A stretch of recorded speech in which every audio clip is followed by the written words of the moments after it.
आप आज देखुवे आज शह शह संख्यार परिवार माने विजु जनता सामिल हेले आज आम सहित नरड़ा पंचायतर एक सरपंच सी आम सहित मिसिले और गोविंदपुर पंचायतर बीजेपी जी सरपंच प्रार्थी थे सी आज मिश्रण सामिल होती बंत ब्लॉक बहुत युवक मैंने बंत पंचायत बहुत होती गोविंदपुर पंचायत बहुत युवक मैंने आम सहित मिशिंट अलग सबुआड़ आज पाखापाखि 100 ରୁ ऊर्ध्व लोक मिशन एठू आप लक्ष्य करते विजु जनता दल एक बृहत विजय आड़ को जाऊँगी माननीय मुख्यमंत्री प्रार्थी भाव में मु एवं एमपी उभय को एक विप्लव विजय मिल सहित शह शह समर्थक आज सामिल हेले विजु जनता दल आगामी दिन में केते प्रभाव पकड़ मजबूत कर निश्चित शतपथ प्रभाव गोटे आम 30,000 ऊर्ध्व भोटर विजय आड़ को जाऊँ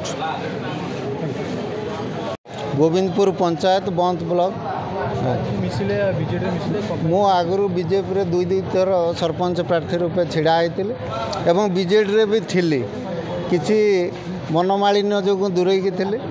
आमर संजीव भाई भद्रक जो उन्नतिमूलक कार्य कर नवीन पट्टनायक 25 वर्ष है जो लगातार शासन एवं लोकाभिमुखी कार्य प्रति मु आकृष्ट हुई आज संजीव भाई सहित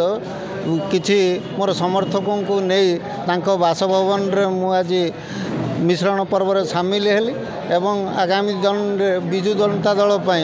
पूरा दिन राति मेहनत कर कार्य एवं संजीव भाई को पूरा हजार हजार भोट रे जितेवा प्रयास मोर जारी रहिबो। संजीव भाई जिंदाबाद। विजु